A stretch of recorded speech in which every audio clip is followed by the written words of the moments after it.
સૌથી પહેલી વાત, આજે આપણે એક નવો સબ્જેક્ટ શરૂ કરવા જઈ રહ્યા છીએ મેઇન્સનો, જે નવા સબ્જેક્ટનું નામ છે એથિક્સ. હવે એથિક્સ સબ્જેક્ટને સમજતા પહેલા આપણે ખાલી એક વસ્તુ સમજી લઈએ કે એથિક્સ સબ્જેક્ટ શા માટે યુપીએસસી કે જીપીએસસીની એક્ઝામ્સમાં એડ કરવામાં આવ્યો. તો એટલા માટે એડ કરવામાં આવ્યો કે એથિક્સ સબ્જેક્ટ વગર જે ક્વેશ્ચન પૂછાય છે ને સાવ બેઝિક ભાષામાં, એ ક્વેશ્ચન્સ ખરેખર મોસ્ટ રિલેવન્ટ ક્વેશ્ચન છે. ક્વેશ્ચન છે ફોર એક્ઝામ્પલ કે માનવતા મૂલ્યો વગરનો માણસ અથવા તો ભાવનાત્મક બુદ્ધિમત્તા વગરનો માણસ. સૌથી સાદી ભાષામાં કહીએ તો એથિક્સ વગરનો માણસ હોય ને, એ એથિક્સ વગરનો માણસ એ દુનિયા, સમાજ અને માનવ જાત માટે ખતરા સમાન હોય. આવું એક વાક્ય સ્ટેટમેન્ટ પણ હોય છે. બીજી ભાષામાં આપણે એવું સમજ્યું છે કે કોઈ પણ વ્યક્તિ એ હાઈલી એજ્યુકેટેડ હોય તો એ સમાજને કંઈક સારી રીતે સર્વ કરી શકે, સમાજ માટે કંઈક પોઝિટિવ કરી શકે. કોઈ એન્જિનિયર છે, કોઈ આર્કિટેક્ટ છે, કોઈ રોકેટ સાયન્ટિસ્ટ છે, કોઈ ન્યુરો સાયન્ટિસ્ટ છે, બરાબર. તો આવા હજારો લોકો જે હાઈલી એજ્યુકેટેડ છે એ દુનિયા, સમાજને કંઈક સર્વ કરી શકે. પણ એ હાઈલી એજ્યુકેટેડ પર્સન એ જો અનએથિકલ હશે ને તો એ સમાજને એટલું જ વધારે નુકસાન કરી શકે. કોઈ ડમ્બ માણસ છે એ ડમ્બ માણસ જેટલું નુકસાન કરી શકે એના કરતાં વધારે કોઈ હોશિયાર ઇન્ટેલેક્ચ્યુઅલ માણસ પણ અનએથિકલ માણસ છે તો એ વધારે નુકસાન કરી શકે. એટલે આ એથિક્સ સબ્જેક્ટ છે એ એથિક્સ સબ્જેક્ટ એટલા માટે એડ કરવામાં આવ્યો છે કે કાલે સવારે યુપીએસસી, જીપીએસસી કે કોઈ પણ એક્ઝામ પાસ કરીને જો કોઈ વ્યક્તિના હાથમાં અમર્યાદિત સત્તા, અમર્યાદિત પાવર આપવામાં આવે તો એ જે વ્યક્તિ છે એ વ્યક્તિ પોતે એથિકલ હોવો જોઈએ, ગ્રાઉન્ડેડ હોવો જોઈએ, માનવતા વાળો હોવો જોઈએ, લોકોની સેવા કરી શકે એવો હોવો જોઈએ. શું સાચું શું ખોટું એ વ્યક્તિને ખબર હોવી જોઈએ. જ્યારે પણ એ વ્યક્તિની લાઈફની અંદર, મતલબ કોઈ સિવિલ સર્વન્ટ છે, એ સિવિલ સર્વન્ટની લાઈફની અંદર કોઈ ક્વેશ્ચન્સ આવે, ડાયલેમા આવે, દ્વિધા આવે, કોઈ મુશ્કેલી કે કોઈ પ્રોબ્લેમ આવે, ત્યારે કયો સાચો માર્ગ છે, શું કરવાથી વધારે લોકોનું ભલું થશે, અથવા તો એવી કોઈ પરિસ્થિતિ કે જે પરિસ્થિતિની અંદરથી એ વ્યક્તિ એ પોતાની ખાલી ઇન્ટેલેક્ચ્યુઅલિટી નહીં પણ ઇન્ટેલેક્ચ્યુઅલિટી સિવાય એ લોકોની દરકાર અને ચિંતા કરીને પણ એવો રસ્તો કાઢે કે જે રસ્તાની અંદર બધાનું ભલું થતું હોય. તો આ વસ્તુની ટ્રેનિંગ એક્ઝામ પાસ કરીને તો મળે જ છે, પણ જો સિલેબસમાં એડ કરવામાં આવે તો કમ્પલ્શન થાય એમને. કમ્પલ્શન એટલે એટલીસ્ટ બધા કન્સેપ્ટ સમજે તો ખરા. અને ઘણીવાર એવું છે કે કોઈ પણ માણસ કદાચ કંઈ શીખવા ના માંગતો હોય ને, તેમ છતાં પણ જો એને કમ્પલ્શન થાય ને તો કમ્પલ્શનમાં સબ્જેક્ટને જાણે, વિષયને જાણે તો એ માણસની અંદર કંઈક તો ઉતરે. કંઈક ઉતરે એટલે એ વસ્તુ પોસિબિલિટી થઈ શકે કે એ માણસનો સ્વભાવ બદલાય. બરાબર. એ માણસ, એક એજ્યુકેશન એક એવી પ્રોસેસ છે કે એમાં માણસ એન્ટર થાય ને ત્યારે કંઈક અલગ હોય અને બહાર નીકળે ને ત્યારે કંઈક અલગ હોય. તો સેમ એથિક્સ સબ્જેક્ટ સેમ એવી વસ્તુ છે. એથિક્સ સબ્જેક્ટ પહેલા ભણતા પહેલા તમે કંઈક અલગ હોવ અને એથિક્સ સબ્જેક્ટ આખો પૂરો થાય ત્યારે તમારી વસ્તુ, વ્યક્તિ, ઘટનાને, પરિસ્થિતિઓને, આપણી આજુબાજુની જેટલી સાંપ્રત સમસ્યાઓ છે, ઇશ્યુઝ છે, પ્રોબ્લેમ છે, એને સમજવાનું તમારો આખો પર્સપેક્ટિવ ચેન્જ થઈ જાય. એટલે સૌથી પહેલી અને મોસ્ટ ઇમ્પોર્ટન્ટ વસ્તુ, આ એથિક્સનો જે પણ લેક્ચર છે ને, એ લેક્ચર એટલી સારી રીતે તમારે એને જીવનમાં ઉતારવાનું છે કે એથિક્સ વિષય પૂરા થતા સુધીમાં તમારું પોતાનું વ્યક્તિત્વ પણ બદલાઈ ચૂક્યું હોય. અને એનો પર્સપેક્ટિવ જ આ છે, એનો હેતુ જ આ છે. એથિક્સ એડ કરવાનો હેતુ જ આ છે કે જે વ્યક્તિ આ વિષયને, આ સબ્જેક્ટને ભણે એ વ્યક્તિનો સ્વભાવ બદલાઈ જવો જોઈએ. બરાબર. એ વ્યક્તિ આ એથિક્સ ભણીને બહાર નીકળે તો અલગ જ વ્યક્તિત્વ હોવું જોઈએ. તો આ વસ્તુ સાથે આપણે એથિક્સ શરૂ કરીએ. સાદી ભાષામાં, સૌથી સિમ્પલ લેંગ્વેજમાં એથિક્સ એટલે શું? શું સાચું છે, શું ખોટું છે એ. બરાબર ને.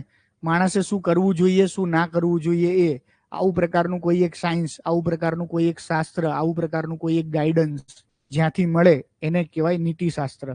પણ આ નીતિશાસ્ત્ર શું સાચું શું ખોટું એ સમજતા પહેલા આપણે એટલી જ વાત કરીએ કે આ માનવ જગતમાં આવ્યું ક્યાંથી આ બધી વસ્તુ. તો આપણે જો માનવ જગતનો ઇતિહાસ જોવા જઈએ થોડુંક, તો આપણને થોડો ખ્યાલ આવે કે સાચું ખોટું વાળો કન્સેપ્ટ ક્યાંથી આવ્યો. આપણે માણસ પહેલા શું હતા? આદિવાસીઓ, ટ્રાઇબ. એની પહેલા શું હતા? વાંદરામાંથી આપણો ઉત્ક્રાંતિ થઈને ધીમે ધીમે આપણે માનવ બન્યા. તો આપણે જસ્ટ એવું ઇમેજિન કરીએ કે આપણે એ માનવ જાત એ વાંદરા જેવા જ હોત અથવા એ જ જીવન જીવતા હોત તો શું એથિક્સ હોત આપણા માટે? શું સાચું શું ખોટું હોત? અત્યારે પ્રાણીઓના વિશ્વની અંદર આવું કંઈ પણ ચાલે છે? આને સાચું કહેવાય, આને ખોટું કહેવાય, આ કરવું જોઈએ, આ ના કરવું જોઈએ. તો જો પ્રાણીના વિશ્વમાંથી જ આપણે આવ્યા હોય ધીમે ધીમે એવોલ્યુશન થઈને, તો એવા કયા તબક્કે આપણી અંદર આ સાચા ખોટા વાળો કન્સેપ્ટ આવ્યો? જે સાચા ખોટા વાળો કન્સેપ્ટ અત્યારે આગળ વધીને અત્યારે આ લેવલે પહોંચ્યો છે. તો એવું કોઈ તો તબક્કો હશે ને સાચા ખોટા વાળો કન્સેપ્ટ આવ્યો જે એથિક્સમાં નથી આવતું. મતલબ એથિક્સની ચોપડી કે બુક્સ કે એવું વાંચે ને, જેમ કે તમે કોઈ પણ સબ્જેક્ટ વાંચો ને તો દરેક સબ્જેક્ટનો એક ઇતિહાસ આવે. પબેડ તો પબેડનો એક ઇતિહાસ આવશે, બરાબર. જે પણ સબ્જેક્ટ તમે સ્ટાર્ટ કરશો ને, તમે જ્યોગ્રાફી સ્ટાર્ટ કરશો તો પૃથ્વીનો ઇતિહાસ આવશે, સૂર્યમંડળનો ઇતિહાસ આવશે. તો આવો એથિક્સનો એઝ સચ કોઈ ઇતિહાસ કોઈ સિલેબસમાં ક્યાંય ભણાવવામાં નહીં આવે. પણ મારી સમજણ પ્રમાણે તમને બ્રીફ ખાલી આપણે ચર્ચા કરીએ તો એથિક્સનો ઇતિહાસ ક્યાંથી આવ્યો. તો એક સેપિયન્સ નામની બુક છે, માનવ જાતના ઇતિહાસની જ ઉત્ક્રાંતિ વાળી સેપિયન્સ બુક છે. સેપિયન્સ બુકમાં શું કહેવામાં આવ્યું છે? સેપિયન્સ બુકમાં એવું કહેવામાં આવ્યું છે કે માણસ એ આજનો માણસ શું કામ છે, એવા માણસની અંદર કયા લક્ષણો હતા, એવા તો શું ગુણો હતા જેના કારણે માણસની ઉત્ક્રાંતિ થઈ, બીજાની ના થઈ. બીજી સાદી ભાષામાં હોમોસેપિયન્સની ઉત્ક્રાંતિ થઈ. હોમોસેપિયન્સ જેવા બીજા ઘણા બધા માણસો હતા છે ને, ઓસ્ટ્રેલોપ્રેથિક્સ, પછી નિએન્ડરથાલ, આપણી માનવજી 5-7 પ્રજાતિ હતી. તો માણસની બીજી બધી પ્રજાતિ નાશ પામી, એક હોમોસેપિયન્સ પ્રજાતિ જ કેમ આગળ આવી? જો દરેકે દરેક પ્રાણી છે ને એની પ્રજાતિઓ હોય. પ્રજાતિ એટલે કેટ ફેમિલી હોય તો એની પ્રજાતિ હોય છે ને, બિલાડી, પછી વાઘ, પછી ચિત્તો, દીપડો, આ બધા એક જ ફેમિલી ના કહેવાય. એમાં પછી બિલાડીની વાત કરીએ તો બિલાડીની પાછી 10 પ્રજાતિ, 10 ને આમ તો હજારો પ્રજાતિ, બરાબર ને. બેંગોલ જે કેટ છે, બેંગોલ કેટ અલગ હોય, પર્શિયન કેટ અલગ હોય, આપણી નોર્મલ હાઉસ કેટ અલગ હોય. હજી એવી ઘણી બધી કેટ આવે જેની સ્કિન જ ફર જ ના હોય. તેવી બહુ બધા પ્રકારની બિલાડીઓ છે. એમ દરેકે દરેક પ્રાણી જે છે એ દરેકે દરેક પ્રાણીની અલગ અલગ સ્પીસીસ હોય. કે માણસની સ્પીસીસ નથી? માણસ કેમ એક જ છે, હોમોસેપિયન્સ? બીજા જેટલા પણ માણસની પ્રજાતિઓ જે તે સમયે અસ્તિત્વ ધરાવતી હતી એ બધી જ પ્રજાતિઓ ઇવોલ્યુશન થઈને આગળ ના વધી શકી. એકમાત્ર આ પ્રજાતિ જ આગળ વધી શકી. બીજું, બધી પ્રજાતિ અંદર અંદર બધા વચ્ચે ઝઘડા થયા, બરાબર. અને એટલા મોટા લેવલની વોર થઈ કે હોમોસેપિયન્સ નામની પ્રજાતિએ બીજી બધી જ પ્રજાતિ જે છે બધી જ પ્રજાતિનો વિનાશ કરી નાખ્યો કમ્પ્લીટલી. તો હોમોસેપિયન્સ પાસે એવું તો શું હતું કે જેથી વિનાશ કરી નાખ્યો? સૌથી મોટી અને મોસ્ટ ઇમ્પોર્ટન્ટ વસ્તુ જે બીજા પ્રાણીઓમાં બીજા કોઈનામાં નથી, હોમોસેપિયન્સ પાસે વસ્તુ હતી. અને એ જે વસ્તુ હતી હોમોસેપિયન્સ પાસે સ્પીચ. બીજા બધા પ્રાણીઓ અવાજ કરી શકતા હતા. અવાજ કરી શકે એટલે વધીને શું કરી શકે? કોઈ એક મેસેજ કન્વે કરી શકે. કે શું? પ્રેમ, ભૂખ, સેક્સ, ભય, એવી લાગણી. અલગ અલગ પ્રાણી અલગ અલગ પ્રકારનો અવાજ કાઢે તો એ પ્રાણી વિશ્વમાં સેમ પ્રાણી સમજી જાય કે ભાઈ આ કયા પ્રકારનો અવાજ છે. ડેડકો ડ્રાઉ ડ્રાઉ કરે તો કે મેટિંગ માટે રેડી છે, ફોર એક્ઝામ્પલ. ટેહું ટેહું કરે તો મેટિંગ માટે રેડી છે, ફોર એક્ઝામ્પલ. અથવા તો કોઈ પક્ષી એવું ચીચિયારીઓ પાડે તો ખબર પડી જાય કે સાપ છે, ખતરો છે, કઈ પણ જાતનો, એમ, બરાબર. તો એવા અલગ અલગ પ્રકારના ઉદ્ગારો કે અલગ અલગ પ્રકારના અવાજો કરે. પણ માણસ આનાથી એક સ્ટેપ આગળ આવ્યો. કોઈ પક્ષી અવાજ કર્યો તો એનો મતલબ ખતરો છે, બરાબર. કોઈ વાંદરાએ અવાજ કર્યો મતલબ ખતરો છે. પણ આમાંથી એક વાંદરો એવું બોલતા શીખી ગયો કે સિંહ આવે છે, વાઘ આવે છે, જમણી બાજુથી આવે છે, ડાબી બાજુથી આવે છે, અહીંયાથી આવે છે. સમજ્યા? તો આજે ભાષાનો જે ઉદ્ભવ થયો ને, એ ભાષાનો ઉદ્ભવ હોમોસેપિયન્સ માટે સૌથી મોસ્ટ ઇમ્પોર્ટન્ટ એક ઇવોલ્યુશનનો ફેઝ કહી શકાય. એના કારણે એ બીજા બધા માણસની બીજી પ્રજાતિઓ કરતા અને પ્રાણીઓ કરતા એ બહુ જ આગળ વધી ગયો ભાષાનું કરીને, કન્વે કરીને. હવે આ ભાષા જે છે ને એ જ આગળ એને બધી વસ્તુમાં કામ આવશે. સેપિયન્સ બુકમાં બીજા 4-5 આસ્પેક્ટ આપ્યા છે, પણ આપણે એની ચર્ચા ના કરી. ખાલી એવું જ વિચારીએ કે ભાષાથી આગળ કેવી રીતે વધાય. તો અલગ અલગ પ્રકારના સાયન્ટિસ્ટ કે અલગ અલગ પ્રકારના જે માનવ જાતનો અભ્યાસ કરવા વાળા હોય ને, એવું કહે છે કે કોઈ પણ એક માણસનો સમૂહ છે ને, એ માણસનો સમૂહ એ કોઈ એક કોમન ગ્રાઉન્ડ ઉપર એગ્રી ના થઈ શકે. જો એ સમૂહ 50, 100 કે 150 થી વધવા માંડે ને, તો 150 થી વધારે એક ગ્રુપ બને ને, તો એ ગ્રુપ હવે કોઈ એક કોમન વાત ઉપર એગ્રી જ ના થઈ શકે જનરલી. તો હોમોસેપિયન્સ આગળ વધ્યા એટલે શું થાય કે હોમોસેપિયન્સનું લાર્જ, મોટા, વિશાળ લોકો એક થવા લાગ્યા કોઈ એક કોમન ગ્રાઉન્ડ ઉપર. તેવું કોમન ગ્રાઉન્ડ તો શું હોઈ શકે? ટ્રાઇબનું કોમન ગ્રાઉન્ડ હોઈ શકે ભૂખ, સુરક્ષા કરવી છે, ફૂડનું એરેન્જમેન્ટ કરવું છે, બરાબર. આ બધા જ કોમન બેઝિક હોય ને. બીજા પ્રાણીઓથી રક્ષા કરવી છે, ઠંડી, તાપ ગરમીથી રક્ષા કરવી છે. જે ઉના 10,000 BC કેવા મૂવીઝ તમે જુઓ તો ખ્યાલ આવે. તો તમે ઇમેજિન કરો 50,000 કે 1 લાખનું ટ્રાઇબ જોડે કેમ રહેતું હોય? શું એવા તો શું કારણ હોય કોમન રહી જ ના શકે ને? કોઈ કોમન લીડર ના બનાવી શકાય, કોમન એ લોકોની એક સિસ્ટમ સેટ ના કરી શકાય. તો હવે મોસ્ટ ઇમ્પોર્ટન્ટ, હોમોસેપિયન્સ બીજી એક જગ્યાએ, અને જે આજની તારીખે હોમોસેપિયન્સનું સક્સેસનું કારણ છે, ઇમેજિનેશન. પ્રાણીઓ ઇમેજિનેશન નતા કરી શકતા. હોમોસેપિયન્સે ઇમેજિનેશન કરવાનું શરૂ કર્યું અને એવું કઈ ઇમેજિનેટરી તત્વ, દેવી દેવતા કંઈ પણ એવું બનાવ્યું જેના કારણે 1 લાખથી બહુ આમ સંપૂર્ણ એક મોટું ઝુંડ, એક કોમન ગોલ, કોમન આઈડિયલ એની પાછળ ભાગતો હોય અથવા બિલીવ કરતું હોય એ વસ્તુમાં. તો એમણે શું નક્કી કર્યું કે દેવતા છે, આ સાચું છે, આ ખોટું છે, બરાબર, આમ કરવું જોઈએ. હવે કોઈ એક લીડર એવું કે આમ કરવું છે, આમ ના કરવું છે, 150 માણસો માને, 50,000 માણસો માને? કોઈ એક લીડરે કીધું તો 50,000 માણસો માને કે આપણે આમ જીવવું જોઈએ, આમ કરવું છે, આમ ના કરવું છે? પણ હવે એ લોકો એક એવો કન્સેપ્ટ કરી દીધો, સન એ ગોડ છે, નદી એ ગોડ છે, અથવા ત્રીજું એક તત્વ કે જેને ભગવાન બનાવી દીધું. અને હવે એવું કીધું કે આ જે રૂલ્સ છે એ તો કે આણે બનાયા છે, સમજ્યા? તો બધા લોકો બિલીવ કરે 100%. મહારાષ્ટ્ર ને ગુજરાતી ભેગા થાય છે? નહીં થતા. ગુજરાતની અંદર ઊંચી નીચી કાસ્ટ બે કોઈ કોમન ગ્રાઉન્ડ પર ભેગી હોય છે? નથી હોતી. છે ને બધાને અલગ અલગ ડાયવર્સ પ્રશ્નો, બરાબર છે? મહારાષ્ટ્ર ને ગુજરાતીની પાછા અલગ અલગ હોય, ત્રીજા ચોથા અલગ અલગ હોય. એમાં ઉચ્ચ વર્ગ હોય, એ લોકોની રિક્વાયરમેન્ટ અલગ હોય, બીજા વર્ગની અલગ હોય, જે અમીરો છે એનું અલગ હોય, ગરીબો છે એનું અલગ હોય, છે ને બધું. પણ કોમન ગ્રાઉન્ડ કયું છે ભારતમાં? એક રામ ભગવાન મંદિર બનાવ્યું, અયોધ્યા છે કોમન ગ્રાઉન્ડ, જે કોમન ગ્રાઉન્ડ પર બધા લોકો એક થઈ જાય. હવે ત્યાં જોવામાં આવે કે ભાઈ કઈ કાસ્ટ છે, કઈ જ્ઞાતિ છે, કઈ જાતિ છે, શું છે. તો આવું એક ઇમેજિનરી કોમન ગ્રાઉન્ડ એ ટાઈમમાં બનાવવામાં આવ્યું શરૂઆતમાં. એટલે જે પણ કોઈ લીડર, જે પણ કોઈ માણસ, જે પણ કોઈ વ્યક્તિ, એને પોતાના ટ્રાઇબના કે પોતાના લાઈફના જીવનના જે પણ રૂલ્સ બનાવવાના હતા, આમ કરવું છે, આમ ના કરવું, આ ના કરતા, આમ કરતા, તો એના માટે શું કર્યું? ડર દેખાડવાનું ચાલુ કર્યું, અને કાં તો લાલચ દેખાડવાનું ચાલુ કર્યું. લાલચ એટલે આનાથી ભગવાન ખુશ થશે, ખુશ થશે તો ભાઈ તમને નવા જન્મમાં મજા આવશે, કાં તો પાછળના જન્મમાં મજા આવશે, જે બી કંઈ, ફોર એક્ઝામ્પલ. કાં તો ડર બતાવ્યો કે ભગવાન તમારા પાપોની સજા આપે, બરાબર? તમે કોઈ ગ્રીક મૂવી જોતા હોય, 300 કે પછી ટ્રોય, આ બધા મૂવી સિરીઝ, તેમાં ખબર છે કે ભગવાન શ્રાપ દેશે, ભગવાન એ નહીં, મતલબ ભગવાન આ વસ્તુ, અપમાન થયું ભગવાનનું, આ વસ્તુ કરવાથી આ ભગવાનનો હવે પ્રકોપ હશે. એટલે જે તે સમયે જ્વાળામુખી ફાટતો તો પણ એવું હતું કે ભાઈ માણસ ભૂલ કરી રહ્યો છે, એટલે હવે ભગવાન એને સજા આપીને જ્વાળામુખી થઈ રહ્યો છે.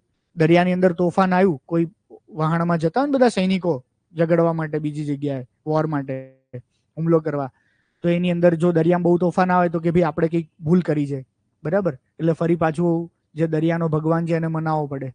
તો આ બધા કન્સેપ્ટ આવ્યા ભગવાન વાળા, બધી વસ્તુ વાળા, અને ત્યાંથી શું સાચું શું ખોટું વાળા કન્સેપ્ટ આવ્યા. હવે કટ પેસ્ટ આપણે ફાસ્ટ આપણી જે આપણે જાણીએ છીએ એ ભૂતકાળ પર આવીએ. આપણે જે જાણીએ છીએ ભૂતકાળ પર 10,000 BC પહેલા ભારતની અંદર, અથવા તો આપણા ઇતિહાસ જે જાણીએ છીએ પહેલા શું હતું? ટ્રાઇબ હતી અલગ અલગ. એ પછી ધીમે ધીમે ડોમેસ્ટિકેશન શરૂ થયું. ડોમેસ્ટિકેશન રખડતા હતા, એને જે ખબર પડી કે ઓકે ઝાડ પાંદડા ઉગાડીએ તો ઘઉં ચોખા એમાંથી ઉગે, ને ઘઉં ચોખા ઉગે તો કઈ દરિયા નદીની બાજુમાં જ રહેવું પડે, વધારે ઘઉં ચોખા ઉગે. તો એમ કરીને માણસો બાજુમાં રહેવા મળ્યા, બરાબર ને? એટલે શું, એક સ્થાયી જીવન શરૂ થયું. સ્થાયી જીવન શરૂ થયું એટલે સ્થાયી જીવનની અંદર પહેલા તો ટ્રાઇબ હોય તો એવું થાય કે નાનું નાનું ટ્રાઇબ જ એક આરે 50,000 માણસો ના રખડી શકે એક જગ્યાએ બીજી જગ્યાએ. પણ સ્થાયી જીવન શરૂ થયું તો એક જ ટાઉનની અંદર વધારે માણસો ભેગા થવા લાગ્યા, વધારે માણસો રહેવા લાગ્યા. હવે કોન્ફ્લિક્ટ બધા થવા લાગ્યા, બરાબર? કોણ કયું કામ કરે, કોને માન મળે, કોને ના મળે, કોણ રાજા, કોણ લીડર, કોણ નહીં, આ બધી વસ્તુઓ. એટલા માટે હવે સમાજ વ્યવસ્થા બધું શરૂ થયું ધીમે ધીમે. તો પહેલી સમાજ વ્યવસ્થા હડપ્પામાં કોઈ સમાજ વ્યવસ્થા હતી? આછી પાતળી ખબર છે, પણ એક્ઝેક્ટ કોઈને ખબર છે કે એની અંદર બ્રાહ્મણ, ક્ષત્રિય, વૈશ્ય, શૂદ્ર એવી કોઈ સમાજ વ્યવસ્થા હતી? કદાચ એવી કોઈ સમાજ વ્યવસ્થા હતી શું કે ભાઈ અમીર લોકો તો થોડા પેલા, ગરીબ લોકો બીજા, ઇકોનોમિક બેઝ પર હતી. પણ બીજી પ્રકારની સમાજ વ્યવસ્થા, સાચું શું ખોટું શું, આ બધું ક્યારથી શરૂ થયું? તો કે વૈદિક યુગથી શરૂ થયું. વૈદિક યુગની અંદર શું થયું?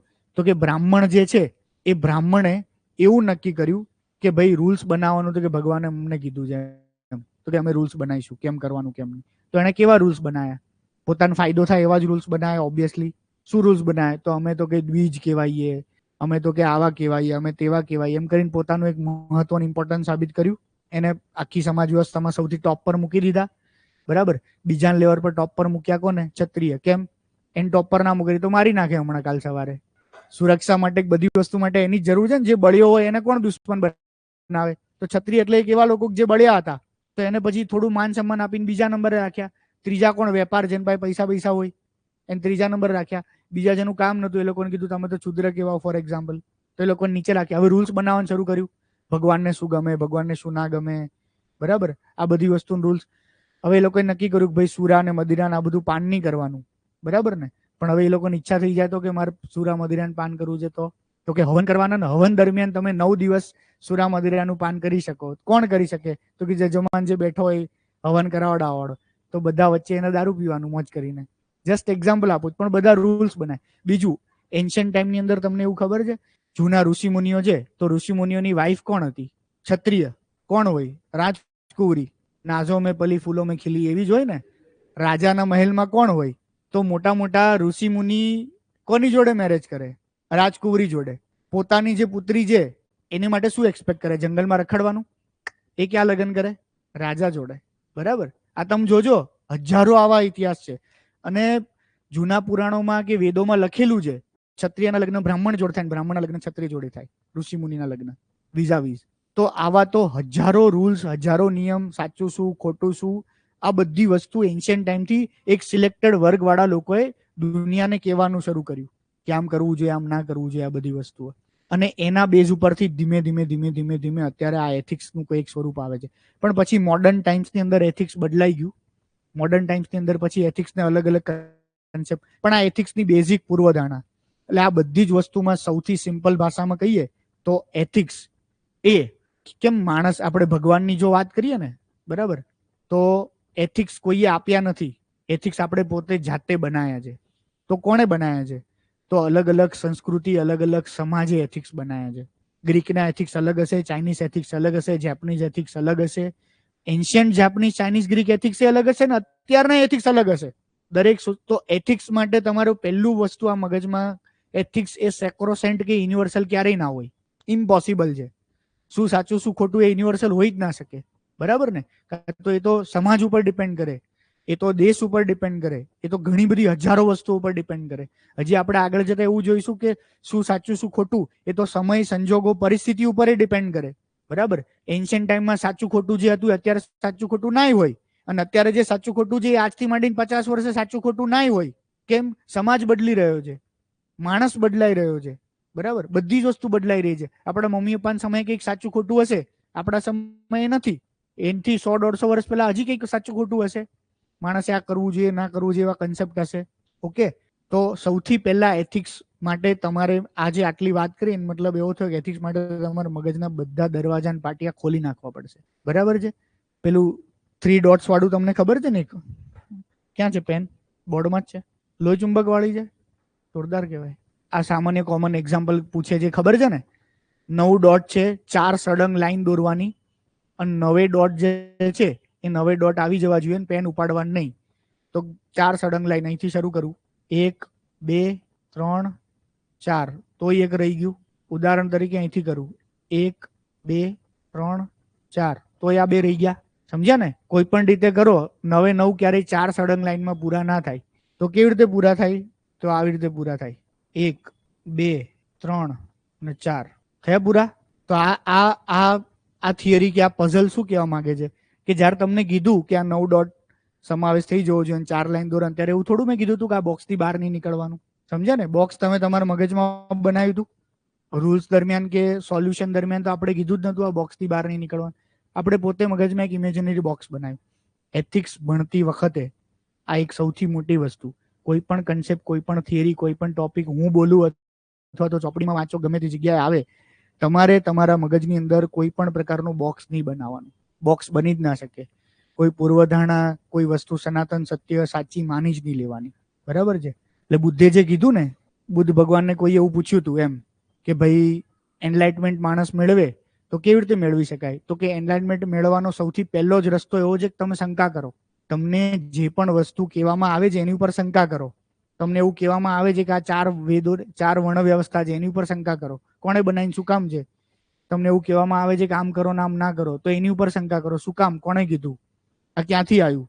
તો એથિક્સની અંદર સૌથી પહેલી વસ્તુ કે કોઈ પણ કન્સેપ્ટ ભણો, એ કન્સેપ્ટને તમારા પોતાના લાઈફના એક્સપિરિયન્સીસના બેઝ ઉપરથી વિચારવાનું કે આ સાચું છે કે આ ખોટું છે. ક્લિયર? ડન? ઓકે. તો હવે એથિક્સ માટે આપણે સૌથી પહેલા એ વિચારીએ કે જનરલી છે ને 3 ટાઈપના જજમેન્ટ હોય. 3 ટાઈપના જજમેન્ટ. સૌથી પહેલું પ્રકારનું જજમેન્ટ એટલે કયું જજમેન્ટ? કે જે કોઈ ફેક્ચ્યુઅલ હોય.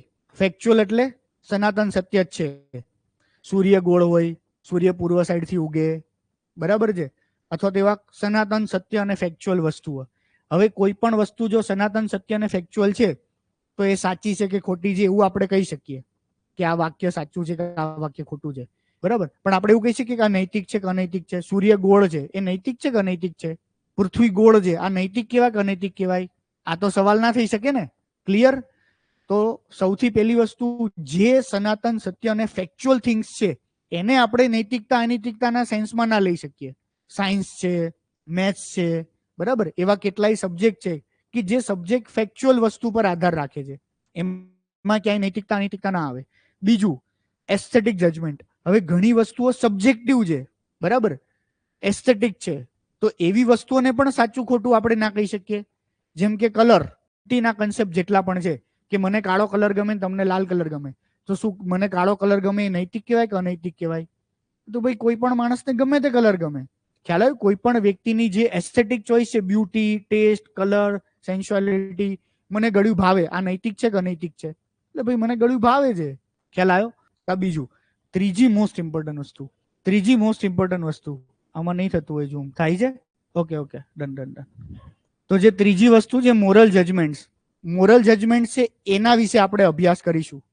એટલે જે પહેલી બે વસ્તુ જે છે એ પહેલી બે વસ્તુ આપણે આપણા આખા એથિક્સના મોડ્યુલમાં કે સેશનમાં નહીં ભણીએ, બરાબર છે? એટલે આપણે આ જ વસ્તુ એવી છે કે જેટલા પણ ટ્રેડિશનલ થિંકર્સ એટલે કે જે એન્શિયન્ટ ટાઈમ્સની અંદરથી જે લોકોએ એથિક્સના જેટલા પણ ખ્યાલ આપ્યા, એન્શિયન્ટ ટાઈમ્સ એટલે આપણા વેદોની અંદર જે વાત કરવામાં આવી હશે, તો એ બધા છે ને પેલા આ એક સ્ટેટમેન્ટ બહુ આપતા, સત્યમ શિવમ સુંદરમ. એ સત્યમ શિવમ સુંદરમ એટલે એ લોકો શું કહેવા માંગતા હતા? સત્યમ શિવમ સુંદરમ વાળો કન્સેપ્ટ એવો હતો, મેં તમને જે પ્રમાણે આખું એન્શિયન્ટ સમજાવ્યું એ પ્રમાણે, કે પહેલાના સમયની અંદર એ લોકો એવું કહેતા હતા કે જે પણ સત્ય છે ને એ સુંદર છે અને એટલા માટે એ સારું છે. એટલે જેટલી સારી વસ્તુ આવે છે ને એ ભગવાનમાંથી જ આવે છે. એટલે ભગવાને જ કીધું છે શું સાચું શું ખોટું, શું કરવું જોઈએ શું ના કરવું જોઈએ. તો આ બધી જ ઓથોરિટી એ ભગવાન પાસેથી જ લેતા હતા. એટલે અલ્ટિમેટલી એ બધી જગ્યાએ જેટલા પણ ફેક્ટ્સ ને ફેક્ચ્યુઅલ જજમેન્ટ છે આપણા ઉપર તો ડિપેન્ડ નથી ને. સૂર્ય ગોળ છે, પૃથ્વી ગોળ છે, એવા જેટલા પણ દુનિયાની અંદર સનાતન સત્ય છે, સનાતન સત્ય આપણા હાથમાં નથી. તો સેમ એવી રીતે એ જ કહેવા માંગે છે કે મોરલ પણ આપણા હાથમાં નથી, એ પણ ભગવાને જ બનાવેલા છે બધા. તો આ એન્શિયન્ટ કન્સેપ્ટ હતો કે ભગવાનની ઉપર બધી વસ્તુ ઢોળી દેવામાં આવતી હતી, કે ભગવાને નક્કી કર્યું છે કે ભાઈ સ્ત્રીનો આ ધર્મ છે, પુરુષનો આ ધર્મ છે, માણસે આ કરવું જોઈએ, માણસે આ ના કરવું જોઈએ. પછી ભગવાને કીધું છે કે ભાઈ તે આ જાતિમાં જન્મ લીધો તો તારો ક્ષત્રિય કે તારો આ ધર્મ થયો, રાજા તો કે તારો આ ધર્મ થયો, બરાબર. તો આ બધી જ વસ્તુ એ ભગવાન ઉપર ઢોળી દેવામાં આવી. એટલે સેમ વસ્તુ, આવા સેમ કન્સેપ્ટ ગ્રીક ફિલોસોફીની અંદર પણ આપણે જોવા જઈએ તો ગ્રીક ફિલોસોફીની અંદર પણ ક્યાંક ભગવાનનું જ નામ આવતું હતું અલ્ટિમેટલી. ઓકે, આ ત્રણ એરિયા આપણે એથિક્સના ડિટેલમાં પડવાની જરૂર નથી, પણ જસ્ટ તમારે ક્યાંક ચોપડી કે બુક્સ વાંચો તો ત્રણ એરિયા આવશે. એટલે આપણે સાદા એક્ઝામ્પલ દ્વારા સમજીએ. ત્રણ એરિયા એટલે સૌથી પહેલી વસ્તુ મેટા એથિક્સ, નોર્મેટિવ એથિક્સ અને અપ્લાઇડ એથિક્સ. મેટા એથિક્સ એટલે કેવું છે કે જે આપણા કામનું છે નહીં, એ તો બહુ મોટા લેવલના ફિલોસોફર્સ કે પછી એથિક્સની અંદર એવા કોઈ થિંકર્સ છે, એ એનું કામ છે જે વિચારે કે શું સાચું છે, શું ખોટું છે, શું સારું છે, શું ખરાબ છે. એટલે એ મોટા પ્રશ્નોનું સમાધાન કરવાની ટ્રાય કરે, બરાબર. એમ જેટલા પણ મોટા પ્રશ્નો જે ઓપન એન્ડેડ ક્વેશ્ચન હોય, વોટ ઇઝ ગુડ. હવે એ ઓપન એન્ડેડ ક્વેશ્ચનને આપણે થોડું હજી વધારે કન્સાઇઝ કરીએ, નોર્મ કે રૂલ્સમાં કરવાનું કરીએ, તો શું ચોરી કરવી ખોટી છે? એ નોર્મેટિવ એથિક્સ થયું, બરાબર. પણ આપણે અત્યારે ભણવાનું છે અપ્લાઇડ એથિક્સ. અપ્લાઇડ એથિક્સ એટલે કે શું XYZ વસ્તુની ચોરી કરવી ગુનો છે, ખોટું છે? શું પરીક્ષામાં ચોરી કરવી ખોટું છે? શું સોનાની ચોરી કરવી ખોટું છે? શું કોઈ વસ્તુની ચોરી કરવી ખોટું છે? બરાબર આવ્યું? શું પોતાના ઘરમાં ચોરી કરવી ખોટું છે? શું પૈસા ચોરી કરવી ખોટું છે? તો આ બધી વસ્તુ અપ્લાઇડ એથિક્સ થયું. તો આપણે જેટલા પણ એથિક્સ ભણીશું એ બધા જ એથિક્સ આપણે અપ્લાઇડ એથિક્સ ભણીશું, કે આપણે શું સાચું શું ખોટું એમાં નથી પડવાનું. આપણે તો એવું કહેવાનું શું આ કાર્ય આ પરિસ્થિતિમાં આ કાર્ય સાચું છે ખોટું છે. આપણા થ્રુ આઉટ એથિક્સની અંદર એ જ આપણે ભણવાનું છે, બરાબર. ક્લિયર? તો આ એથિક્સનું સાવ બેઝિક્સ એથિક્સ વિશે આપણે સમજ્યા. પણ સૌથી પહેલી અને મોસ્ટ ઇમ્પોર્ટન્ટ વાત કે આ બધું જ જે એથિક્સ છે એ એથિક્સ આવે છે ક્યાંથી? તો આપણે એથિક્સના મેઇન સોર્સની પહેલા ચર્ચા કરીએ. એથિક્સ ક્યાંથી આવે છે? સૌથી પહેલું તો આપણે જોયું એથિક્સ ક્યાંથી આવે છે. કયો સોર્સ મેં કીધો? આપણા જીવનમાં સાચું ખોટું શું કરવું જોઈએ શું ના કરવું જોઈએ ક્યાંથી આવે છે? રિલિજિયન, ગોડ, તો માણસનું સૌથી પહેલું અને મોસ્ટ ઇમ્પોર્ટન્ટ એથિકલ સોર્સ એ રિલિજિયન. દરેક ધર્મ તમે લઈ લો, XYZ ધર્મ, એ ધર્મમાં કીધું હશે, જૈનમાં શું કીધું છે? આ 5 વસ્તુ નહીં કરવાની. કઈ 5 વસ્તુ? ખોટું નહીં બોલવાનું, હિંસા નહીં કરવાની, ચોરી નહીં કરવાનું, પરિગ્રહ નહીં કરવાનો અને બ્રહ્મચર્યની વાત કરી છે. બરાબર ને?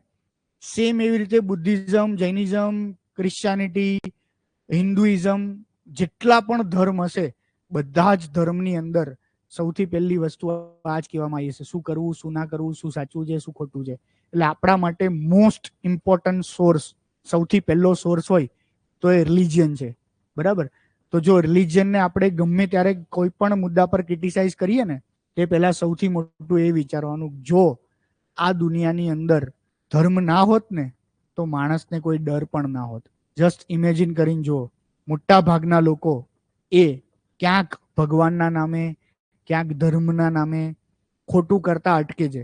જો એ ખોટાની બીક જ જતી રહે ને, કે હું આ ખોટું કરું છું ને ભગવાન જોવે છે, હું આ ખોટું કરીશ તો પાપ લાગશે, હું આ ખોટી કરીશ તો આગળ જતા આગલા જન્મમાં હિસાબ કરવો પડશે, જો આ કન્સેપ્ટ જ ના હોય અને આ ડર જ ના હોય તો કલ્પના કરીને જુઓ કે કેવી સોસાયટી, કેવો સમાજ અને કેવો દેશ હોય.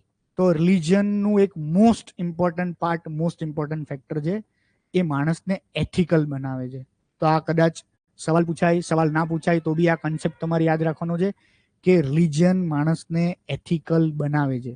આપણે પણ નાનેથી મોટા થયા, અત્યારે ભગવાનમાં માનતા હોય ના માનતા અલગ છે, પણ નાના હતા ત્યારે તો એક કન્સેપ્ટ તો ભગવાનનો મનમાં હતો ને કે આ કરવું જોઈએ, આ ના કરવું જોઈએ, આનાથી પાપ થશે, આનાથી પુણ્ય થશે. બરાબર? અને એ કન્સેપ્ટના કારણે જ અત્યારે હજી પણ જેટલા પણ લોકો કંઈક સારી એક્ટિવિટી કરે છે ને, એ સારી એક્ટિવિટી કરવા પાછળનું પણ આ મેઇન કારણ છે. ખોટું કામ નથી કરતા એની પાછળનું તો કારણ છે જ, પણ હજારો લોકો, કરોડો લોકો સારું કામ કરે છે ને, એની પાછળનું કારણ એ રિલિજન છે. એના ધર્મમાં કીધું છે, એના ગુરુએ કીધું છે, એના ભગવાને કીધું છે. Okay, clear? Religion most important source of ethics in human life.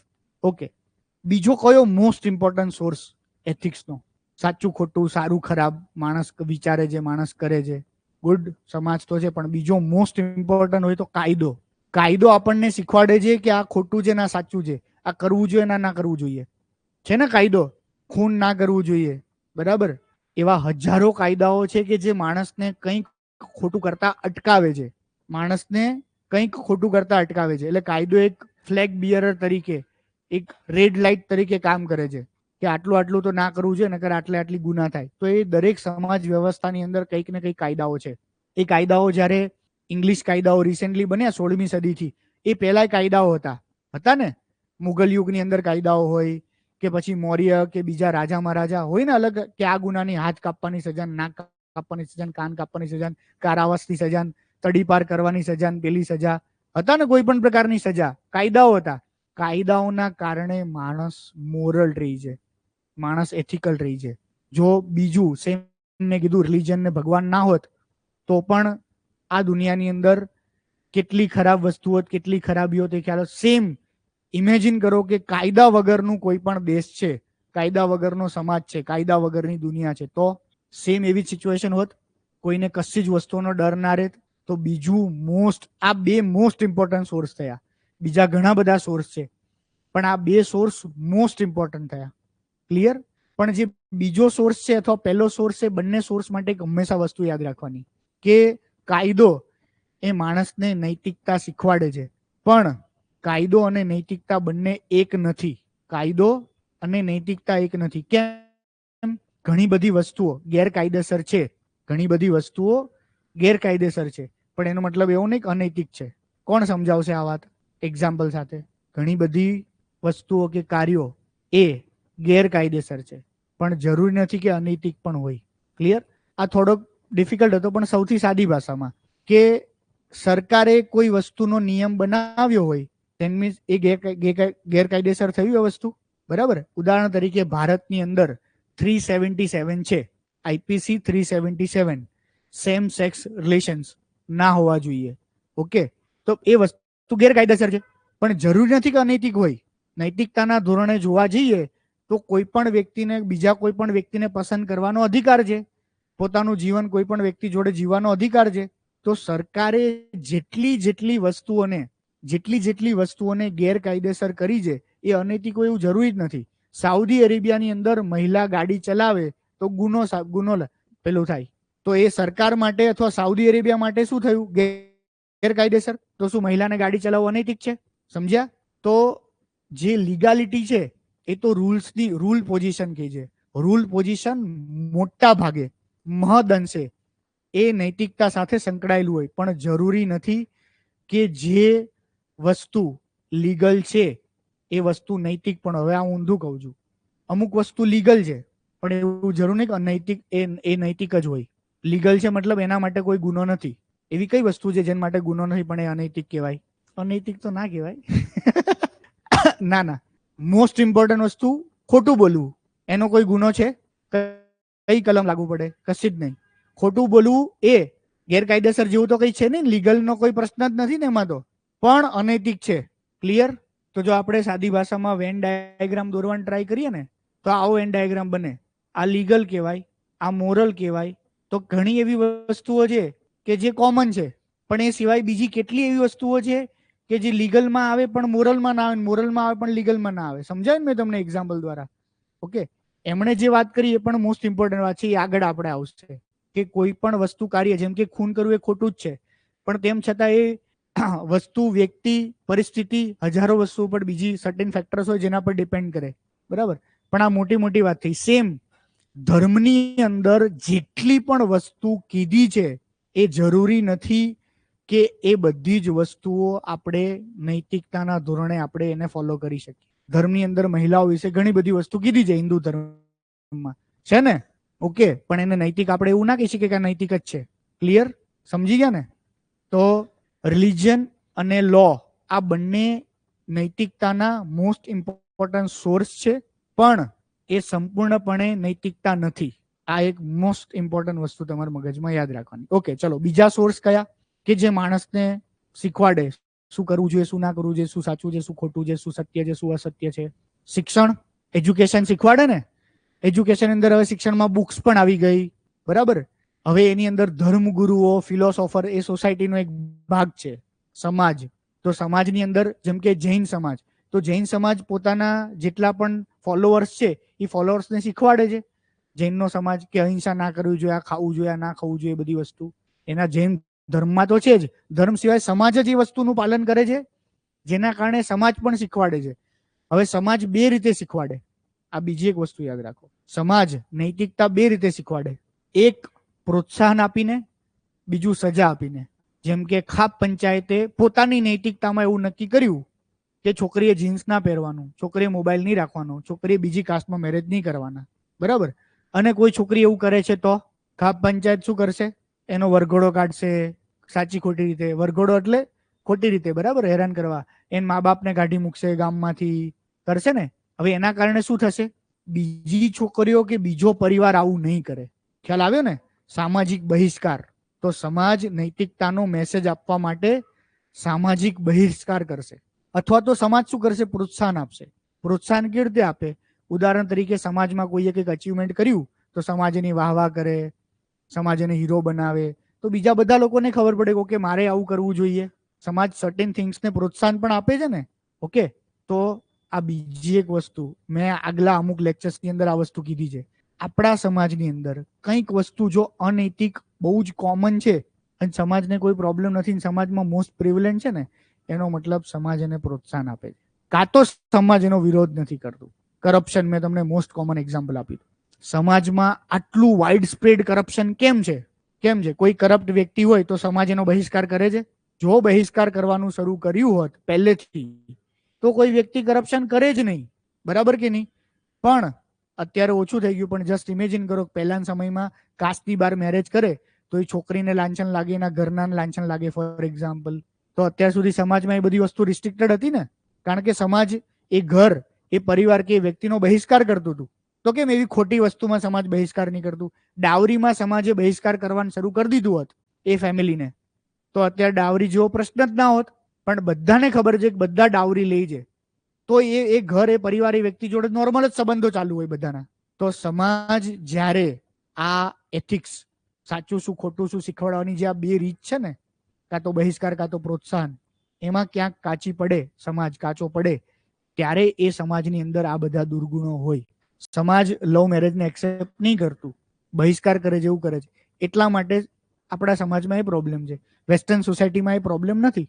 Western સોસાયટીમાં એક્સેપ્ટ કરે છે, એટલા માટે ત્યાં એ પ્રકારનું કલ્ચર છે પોતાનું લાઈફ પાત્ર પસંદ કરવાનું. ટ્રાઇબલ સોસાયટીની અંદર એ સેમ એવું કલ્ચર છે. ઘણી બધી નોર્થ ઇસ્ટની અંદર કે ભારતના ઘણા નાના જગ્યાએ ટ્રાઇબલ સોસાયટીની અંદર કોઈ છોકરી એડોલસન્ટ એજમાં 14 વર્ષે કેવી રીતે આવે, તરત એ પોતાનું પ્રિય પાત્ર પસંદ કરે.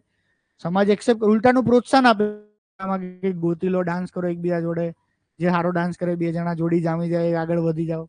બરાબર. ચોઇસીસ કરવાની રીત આપે, પ્લેટફોર્મ પ્રોવાઈડ કરે છે કે તમે ચોઇસીસ કરો. તો આ સમાજમાં એક વસ્તુ યાદ રાખવાની છે. ઓકે, તો જે પણ તમને એથિક્સમાં ક્વેશ્ચન પૂછાય, એ ક્વેશ્ચનમાં તમારે હંમેશા યાદ રાખવાનું છે કે ક્યાંક સમાજનો શું પ્રોબ્લેમ છે અને એનું સોલ્યુશન કેવી રીતે કરી શકાય. જે આગળ આવશે સોલ્યુશન, આગળ ત્રીજો ચોથો ટોપિક છે, જે ત્રીજો ચોથો ટોપિકની અંદર પરસ્યુએશન છે. પરસ્યુએશન એટલે શું છે? સમજાવટ છે ને આપણા ટોપિકમાં. તો એ સમજાવટ અહીંયા કામ આવશે કે જ્યારે સમાજ એ પોતે સાચું શું ખોટું શું સમાજને ના ખબર હોય, ત્યારે સમાજને સમજાવવું પડે. એવું નહીં કે વ્યક્તિને સમજાવવું પડે, સમાજને પણ સમજાવવું પડે કે આ વસ્તુ સાચી છે, આ વસ્તુ ખોટી છે. ક્લિયર? ઘણી વાર આવા કેટલાય સર્ટેન એક્ઝામ્પલ્સ આવશે, એક્ઝામમાં પૂછાશે, ઇન્ટરવ્યુમાં પૂછાશે, ઘણી બધી જગ્યાએ પૂછાશે તમને કોઈ જગ્યાએ. એમાં કોક ક્વેશ્ચન એવા હશે ત્યાં તમારી તમે નૈતિક છો કે નહીં એ દેખાશે, અને કોક જગ્યાએ તમે સમાજની નૈતિકતા કે સમાજની મોરાલિટી જોઈ શકો છો, સમજી શકો છો, એ પ્રોબ્લેમને રૂટ કોઝ જાણી શકો છો કે નહીં, એવા સવાલ તમને પૂછાય. જેમ કે સમજો કોઈ એક જગ્યાએ તમે કલેક્ટર છો ફોર એક્ઝામ્પલ, અને એક સ્કૂલની અંદર તમે જાઓ છો અને એ સ્કૂલની અંદર તમને એવી ખબર પડી કે આ સ્કૂલની અંદર ઇનફ બાળકોની સ્ટ્રેન્થ નથી, એટલે હવે આ ગામની સ્કૂલ બંધ કરવી પડશે. એક હોય ને મિનિમમ આટલી સ્ટ્રેન્થ છોકરાઓને હોય છે તો એ સ્કૂલ ચાલુ રહે, નકર સ્કૂલ બંધ થઈ જાય. બરાબર.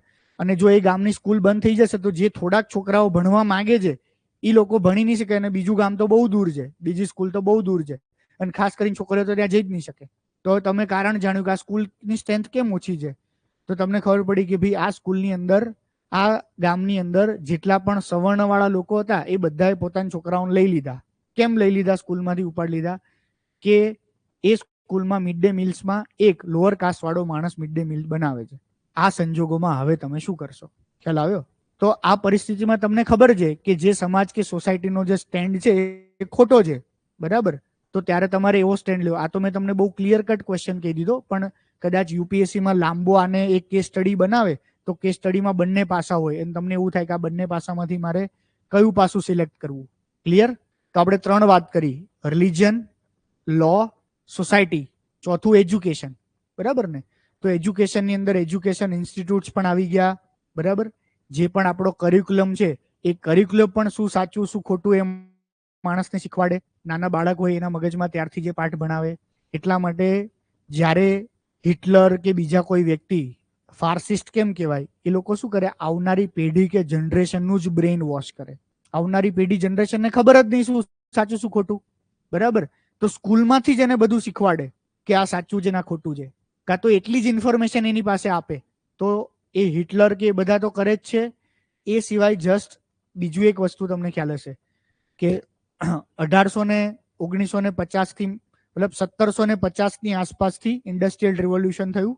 ઇન્ડસ્ટ્રીયલ રિવોલ્યુશનના બેઝ પર આ લોકો શું કરતા? ઈસ્ટ ઇન્ડિયા કંપની બધે જઈને વેપાર કરવા જતી. વેપાર કરતા કરતા ખબર પડી કે આ રાજા હારો ટર્મ્સ કન્ડિશનમાં માનતો નહીં, મજા નહીં આવતી ધંધો કરવાની. તો કે શું કરવાનું? તો કે એને હરાઈને આપણું એક નાનો રાજા મૂકી દેવાનો આપણો, એટલે ધંધો સરખી રીતે થાય. એમ કરતા કરતા એને શું થયું? પ્રદેશો જીતતા ગયા. ખબર છે ને આખી વસ્તુ? તો આ રીતે જ આખું એક્સપાન્શન થયું. કોલોનાઇઝેશનનું આ જ રૂટ કોઝ, આ જ સિમ્પલ સાયન્સ. તો આ કોલોનાઇઝેશન દરમિયાન એ લોકોએ કેટલું શોષણ કર્યું છે. ભારતની અંદર હજારો ફેમાઇન થયા, લાખો કરોડો લોકો મરી ગયા હશે. ફેમાઇન સિવાય તો બીજા અત્યાચારોને તો આપણે ઇમેજિનેશન ના કરી શકીએ. આવા વર્લ્ડમાં આપણે તો કંઈ નથી. જે આફ્રિકન કન્ટ્રીઝમાં કર્યું છે એ તો અનઇમેજિનેબલ છે. તમે ખાલી ગૂગલમાં સર્ચ કરશો ને, એની અંદર તમે લખશો ને કે સ્લેવ ટ્રેડ, તો જ તમને ખબર પડશે કે ઘેટા બકરાને પ્રાણીઓને જહાજમાં પૂરે ને એનથી વર્સ્ટ કન્ડિશનમાં એ લોકોને જહાજમાં પૂરતા. કેવી રીતે? કે આમ ઊભી હાલતમાં. એટલે વધારે માણસો હમાય કે આવી ઊભી હાલતમાં જહાજ 6 મહિના 9 મહિના એટલો સફર કરીને જાય. ખાવા પીવા છી પીપી બધું ત્યાં જ કરવાનું. એ લોકોએ આવી ગંદી વર્સ્ટ કન્ડિશન એ લોકોને લઈ જાય ત્યારે અંતે એવું હોય કે 20-30-40% મરી ગયા હોય, અને જે બીજા વધ્યા હોય એ લોકોને ત્યાં વેચી દેવાના. ક્યાં વેચી દેવાના? અમેરિકાની અંદર. એ ખબર છે સ્લેવ ટ્રેડ આખો ટ્રાયંગ્યુલર હતો. અમેરિકામાં આ લોકોને વેચે, એ લોકો ત્યાં શું કરે તો કે સુગર ફિલ્ડ ને આ બધા મજૂરી કરે, તો એ લોકોને જેને વેચે તો એ લોકો પાસે સુગર ને બધું લે. સુગર ને બધું લઈને શું કરે તો કે સુગર ને બધું લઈને ક્યાં લઈ જાય તો કે યુરોપિયન કન્ટ્રીઝમાં. ત્યાંથી શું બનાવે? ખાંડ, કાપડ, કપડા બપડા એ બધું બનાવે. ખાંડ, કાપડ, કપડા બપડા ક્યાં વેચે તો કે ફરી આફ્રિકામાં અને ભારતમાં વેચે. અને આફ્રિકા અને ભારતમાંથી મજૂરો ફરતી પાછા લઈ જાય. મજૂરો કેવી રીતે લઈ જાય તો કે એડલ્ટ લોકો, નાનું બચ્ચું હોય, થોડુંક એડોલસેન્ટેજ વાળું ચાલે, વૃદ્ધ નહીં, મહિલા નહીં, તો ત્યાં એ લોકોએ આવી રીતે આખું ડેમોગ્રાફીને અફેક્ટ કર્યું છે, આખી ફ્યુચર જનરેશન્સથી જનરેશન્સને. તો આ આખો સ્લેવ ટ્રેડ કે આ બધી વસ્તુની જો આપણે વાત કરીએ તો આ બધી જ વસ્તુ એ ક્યાંય કોઈ પણ યુરોપિયન સ્કૂલમાં નથી ભણાવવામાં આવતું. કોઈ ભૂરિયો યુરોપનો છોકરો ગ્રેજ્યુએટ થઈને નીકળે ને તો એને કોલોનાઇઝેશન ખબર જ ના હોય. કોલોનાઇઝેશનના પોઝિટિવ આસ્પેક્ટ જ હોય બધા. આવું કશું જ ના ભણાવવામાં આવે. કેમ? પોતાના દેશ માટે પેટ્રિયોટિઝમ તો જ જળવાઈ રહે ને. ખબર પડે કે મારા જ ભૂરિયા બાપ દાદાઓએ આવું કર્યું છે તો ક્યાંથી માન સન્માન રહે? બરાબર. તો એજ્યુકેશન તો મોસ્ટ ઇમ્પોર્ટન્ટ ફેક્ટર છે. શું ભણાવવું જોઈએ, શું ના ભણાવવું જોઈએ. કારણ કે નાના છોકરાના મગજની અંદર જે બીજ રોપાશે એ બીજના ઉપરથી આખું ફ્યુચર જનરેશન હશે. તો અત્યારે ક્યાંક ભારતનું જે કરિક્યુલમ બદલવાની ટ્રાય થઈ રહી છે, બરાબર, એ ભારતનું કરિક્યુલમ જે બદલવાની ટ્રાય, એમાં શું મેસેજ આપવાની ટ્રાય કરે છે? હવે એ ડિબેટેબલ ક્વેશ્ચન છે. ડિબેટેબલ પોઝિટિવ એ કહેવાય, નેગેટિવ એ કહેવાય. ડિબેટેબલ એટલા માટે છે કે આપણું અત્યાર સુધીનું કરિક્યુલમ હતું એ સારું હતું ને બદલીને ખરાબ કરે છે એવી વાત નથી. કોણે કીધું એ સારું હતું? કોણે બનાવ્યું હતું? અંગ્રેજોએ બનાવ્યું હતું. એ તો જે અંગ્રેજોએ જે આખું લોર્ડ મેકોલી ને બધું ખ્યાલ છે ને, મેકોલીસ મિનિટ 1934, પછી વુડ ડિસ્પેચ 1954, એટલે 1834-1854. તો એના બેઝ ઉપર તો આખું જે કરિક્યુલમ ને એજ્યુકેશન પેટર્ન છે, મતલબ જે ઇતિહાસકારો છે એ સમયમાં ઇતિહાસકારો જે ઇતિહાસ લખ્યો એ જ ખબર છે આપણને. એન્શિયન્ટ ટાઈમની અંદર શું બન્યું હડપ્પામાં, વૈદિક યુગમાં, મૌર્યમાં, ગુપ્તમાં, એ તમને મને કેમ ખબર પડે છે? ઇતિહાસકારો કે લખ્યું છે.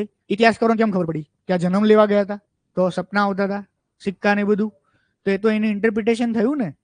તો એનું બધું જ ઇન્ટરપ્રિટેશન સિક્કા બિક્કા પરથી બધું ખબર પડી, પણ ઓવરઓલ આખો ઇતિહાસ સમજાવો કે ભારતમાં જૂનામાં સારું હતું, વચ્ચે ખરાબ થયું, પાછું સારું હતું, ખરાબ થયું. હવે એક ઇતિહાસનું પિક્ચર પેઇન્ટ કરવામાં આવે છે ને, તો પિક્ચર પેઇન્ટ અંગ્રેજોના લેવલે થયું છે. એમાં બ્રિટિશ કાળને ખરાબ બતાવવામાં આવ્યો? કોઈ પણ જગ્યાએ નથી બતાવવામાં આવતો. આપણે પણ ઇતિહાસ ભણ્યા, આપણા ઇતિહાસની અંદર ક્યાંય એ લોકોએ જે અમાનવ વ્યવહાર કર્યો છે શરૂઆતમાં આવીને ટ્રાઇબ્સ ઉપર, પછી નાની મોટી જાતિઓ ઉપર, જ્ઞાતિઓ ઉપર, આ વિચરિત ને બધી જ્ઞાતિઓ ઉપર એ જે એને વ્યવહાર કર્યો છે એવું ક્યાંય આવે છે? એને જંગલોને જીતવા માટે કતલેઆમ, એટલે એવો કતલેઆમ કર્યો છે કે બ્રિટિશ સૈન્ય ફોર્સ જતું જંગલમાં અને જેટલા ટ્રાઇબ લોકો દેખાય ને બધાને માર નાખે. એ કારે 1000, 2000, 5000, 50,000 જેટલા હોય એટલા, અને આખું જંગલ સાફ કરી નાખે. આવું બધું કરવામાં આવ્યું છે. તો આ ઇતિહાસ ના આવે ભણવામાં ક્યારેય. તો એ લોકોએ જે ઇતિહાસ કીધો છે દેટ ડઝન્ટ મીન કે સાચો જ છે. અત્યારે જે કરિક્યુલમમાં જે છે એ બદલવાની જરૂર છે, અને જે માણસ બદલશે એ માણસ પોતાનો પર્સપેક્ટિવ આપવાનો છે. બીજેપી અત્યારે પાવરમાં જે બદલે તો બીજેપી નો પર્સપેક્ટિવ આવશે. આજથી માંડીને 50 વર્ષ પછી કદાચ મોસ્ટ લિબરલ વ્યક્તિ સત્તા પર હશે અને એના સાયન્સ અને લિબરલ વાળા વ્યૂ પોઈન્ટ હશે, એ બદલશે તો એવો વ્યૂ પોઈન્ટ આવશે. એ તો જોવા જ મળે ને. જે સત્તા છે એની છાંટ, એના વિચારો, એની સબ્જેક્ટિવિટી એની અંદર આવવાની જ છે. પણ ડિબેટેબલ અમુક વસ્તુ એવું કહી શકાય કે ભાઈ જે ઘણી બધી વસ્તુઓ આપણા કરિક્યુલમની અંદર એડ કરવામાં આવે છે અને એનો ઇન્ટેન્શન એવો હોય છે કોઈ એક પાર્ટી, કોઈ એક વ્યક્તિની પૂજા કરવાની, ધેટ ઇઝ રોંગ થિંગ. ત્યારથી જેવું આવે છે કે ભાઈ બાળ નરેન્દ્ર હતા, 5 ભાઈબંધો રમતા હતા એક જગ્યાએ, અને વાઘ, સિંહ કે મગર આવ્યું, 4 જણા ભાગી ગયા, બાળ નરેન્દ્ર ઉભા રહી ગયા, મગરને પકડી લીધું. ખબર છે આવું? બીજા ત્રીજા ધોરણમાં નાના છોકરા તમારા ઘરમાં જો બીજા ત્રીજા ધોરણની ચોપડી એની, આ ચોપડીમાં આવું બધું આવે છે. તો એક વ્યક્તિ પૂજા થઈ ને કોઈ પણ જાતની એમ, ઓકે, અને આવી વ્યક્તિ પૂજા ચાલે. સરદાર પટેલનું હોય તો ચાલે. કેમ? જીવંત વ્યક્તિ નથી.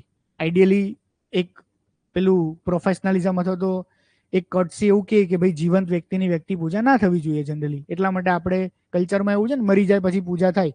જીવતી વ્યક્તિની કોઈ પૂજા ના કરે, પછી બાવલા ઉભા કરવામાં આવે એ વ્યક્તિના. ઓકે, તો આ એક ખાલી કરિક્યુલમ ડિબેટેબલ ક્વેશ્ચન છે. બંને પાસા કહી શકાય.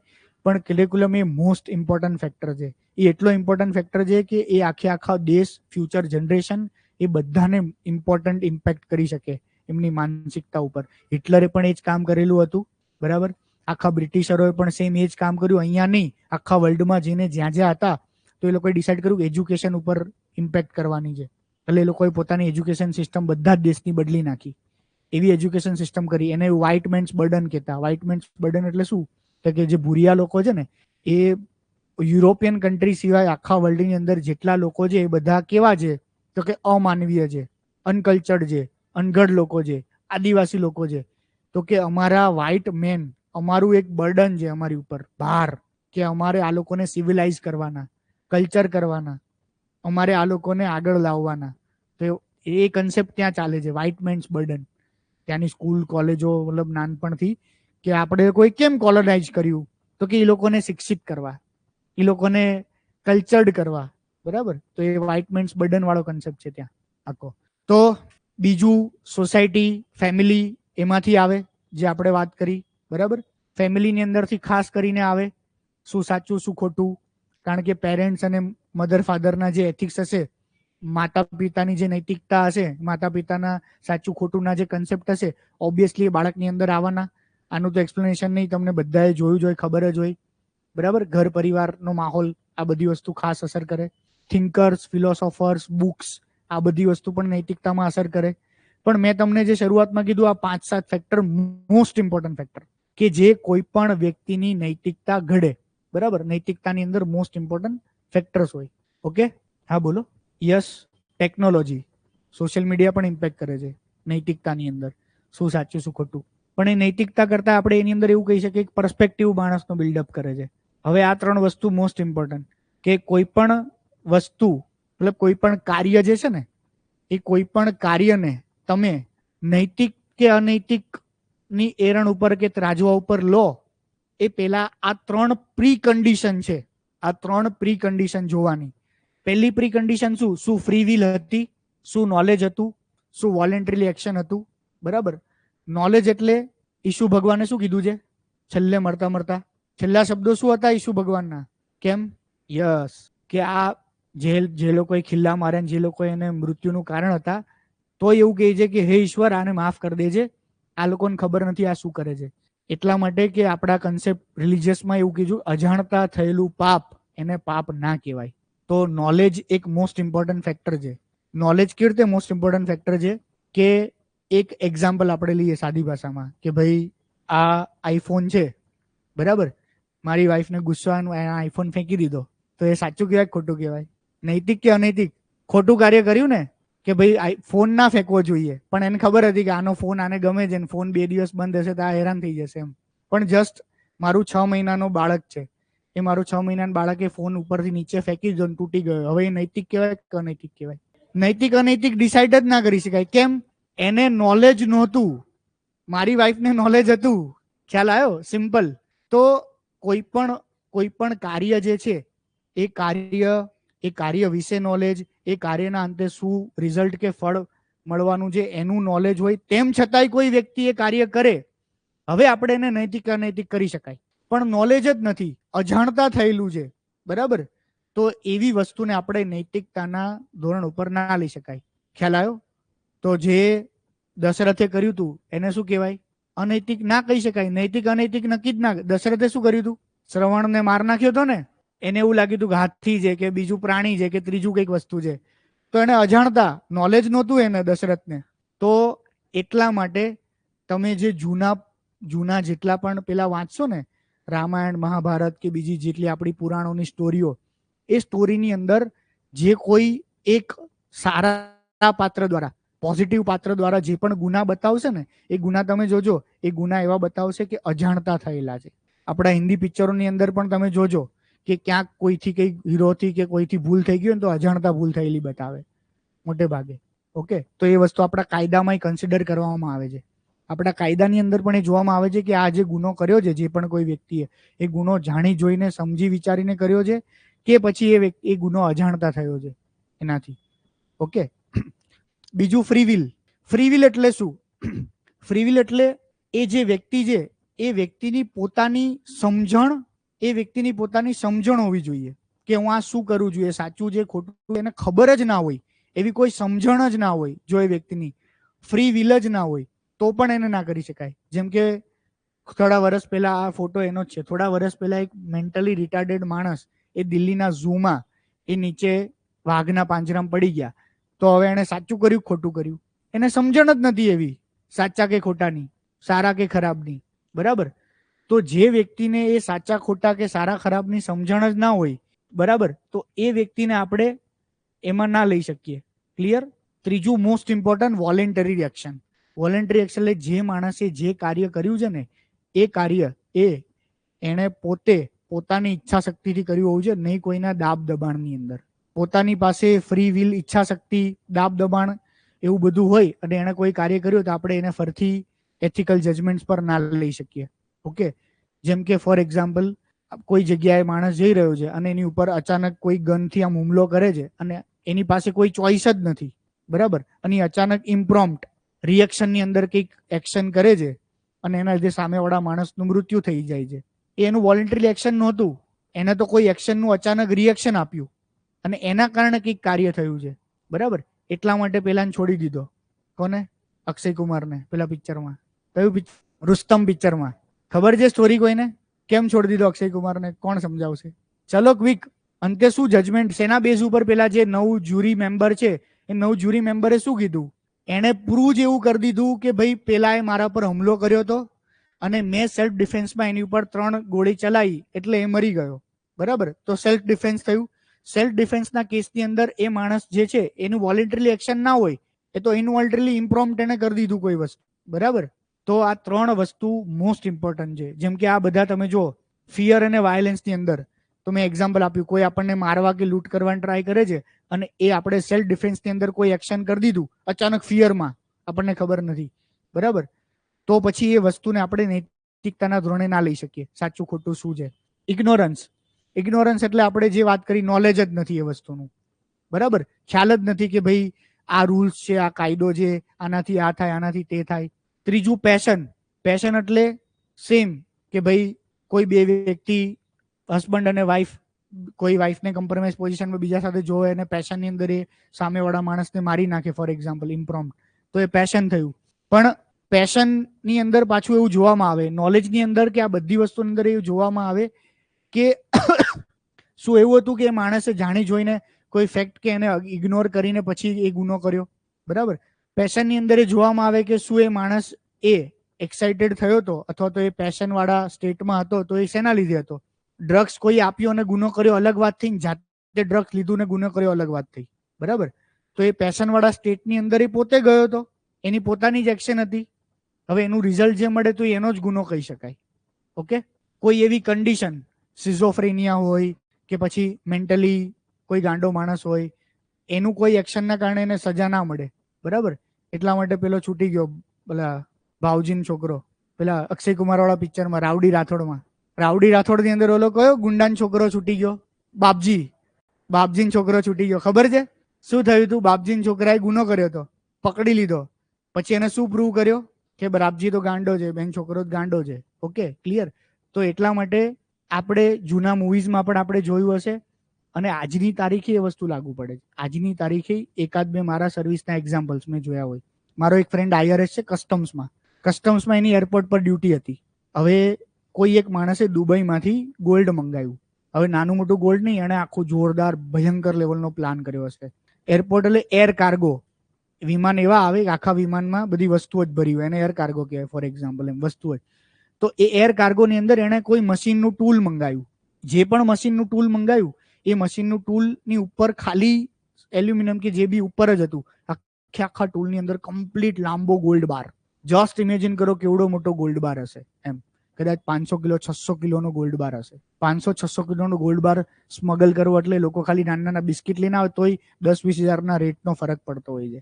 હવે એને આખું મોડસ ઓપરેન્ડી કેવી રીતે કરી? એક જે ઓફિસનો માણસ હતો ને, નીચે ક્લારિકલ લેવલનો જ માણસ, એ માણસ એમાં ફૂટેલો હતો. બરાબર?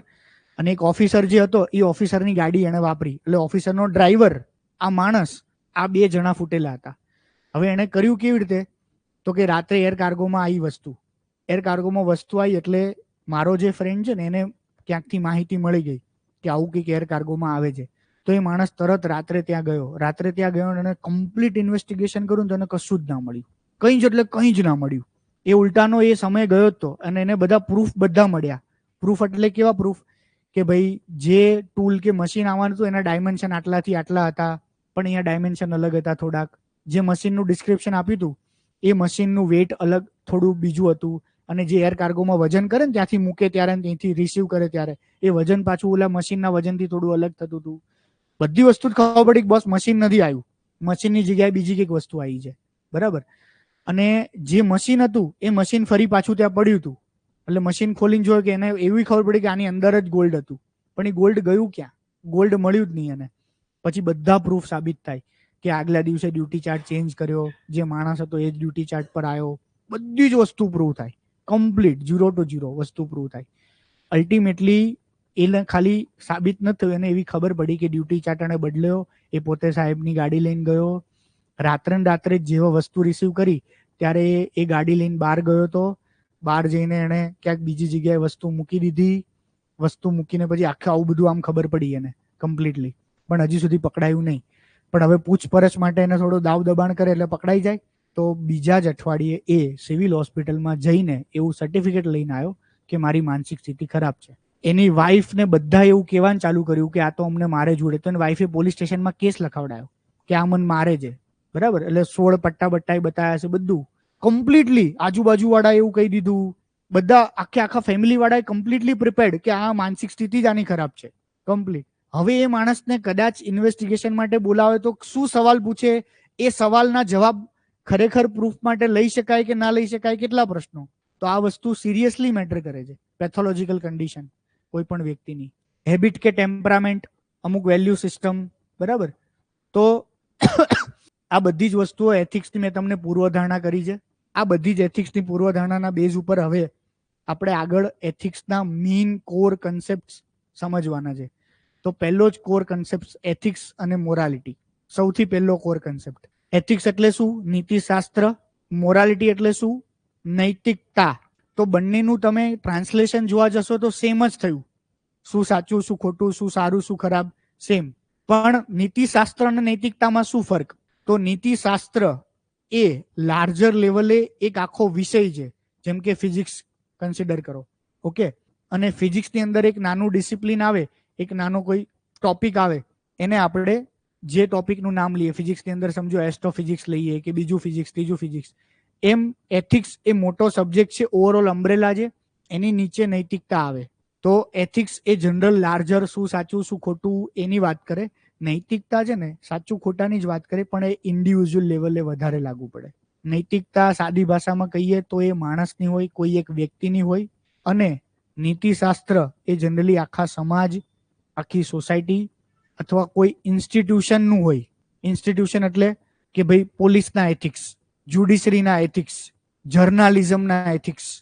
જર્નલિઝમ ફિલ્ડ હોય ને, જર્નાલિઝમ ફિલ્ડના એથિક્સ, બરાબર. તો આવા અલગ અલગ સેક્ટર, અલગ અલગ ઇન્સ્ટિટ્યૂટ, એના એથિક્સ કહેવાય. અને કોઈ ઇન્ડિવિજ્યુઅલ માણસ હોય એના માટે જો લાગુ પડે તો એને નૈતિકતા કહેવાય, બરાબર. ક્લિયર? તો એક ઉદાહરણ, 2-3 ઉદાહરણ આપણે લઈએ, એક્ઝામ્પલ્સ. કે જર્નાલિઝમ જે ફિલ્ડ છે એ જર્નાલિઝમ ફિલ્ડની અંદર બહુ જ બધા ગુણો હોય. જસ્ટિસ, પછી ટ્રુથ, બરાબર, પછી વિઝડમ, ઇન્ટેલેક્ચ્યુઅલિટી, પછી બહાદુરી, આ બહુ બધા હોય.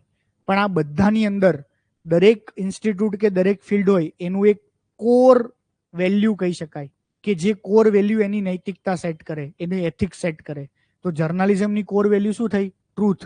જર્નાલિઝમમાં જ્યારે બે વસ્તુનું કોન્ફ્લિક્ટ થાય ને, કોઈ પણ બે વેલ્યુઝનું, કે આ કરવું જોઈએ કે આ કરવું જોઈએ, ત્યારે ટ્રુથ ઓલવેઝ પ્રિવેલ્સ.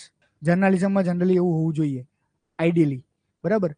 ન્યાયતંત્ર છે તો કોઈ પણ જ્યુડિશિયલ ઓફિસ કે જ્યુડિશિયલ સિસ્ટમ, એના જો નિયમો બનાવવામાં આવે, સાચું શું ખોટું શું, એવા નિયમો, તો એ નિયમોનો બધી વસ્તુનો સમાવેશ થાય. શું, કઈ વસ્તુનો સમાવેશ થાય? કે ભાઈ એ લોકોએ સિમ્પથી રાખવાની, એમ્પેથી રાખવાની હોય ને. જજમેન્ટ સમયે સિમ્પથી, એમ્પેથી, પછી જસ્ટિસ, ટ્રુથફુલનેસ, એવી 1000 વસ્તુ હોય. પણ એમાં જ્યારે બે વસ્તુ વચ્ચે કોન્ફ્લિક્ટ થાય ત્યારે શું પ્રિવેલ કરે? તો કે ન્યાય ઓલવેઝ પ્રિવેલ કરે. એની એવી જવાબદારી છે કે ન્યાય કોઈ પણ ડિસિઝનની અંદર એ ન્યાય પ્રિવેલ થવો જોઈએ. એટલા માટે સર્ટેન કેસીસમાં આ યાદ રાખજો, મોટા ભાગના કેસમાં જજ બેલ આપવાનો હોય ને તો કોઈ પણ માણસની ખરાબ કન્ડિશન હોય, ફિઝિકલ કન્ડિશન, તો એને તરત બેલ આપી દે મોટા ભાગે. જેમ કે એજ વધારે હોય, સતત માણસ બીમાર રહેતો હોય, હોસ્પિટલાઇઝ હોય, અને આપણી જે પ્રમાણે જ્યુડિશિયલ સિસ્ટમ છે એ પ્રમાણે આવું થાય જ. કેમ થાય? એક તો એ માણસને સજા બહુ લેટ મળે, ગુનો કર્યો 25-35 વર્ષે, સજા મળતા મળતા 50-55 થઈ જાય, પ્લસ 25-35 વર્ષે જાહો જલાલી હોય ત્યારે દારૂ બારૂ ડ્રગ્સ બ્રગ્સ જલસા વલસા કર્યા હોય, એટલે અલ્ટિમેટલી 50-55 વર્ષની કન્ડિશન બહુ ખરાબ હોય. આવી ખરાબ કન્ડિશનમાં મોસ્ટ કેસીસમાં એને બેલ મળી જ જાય.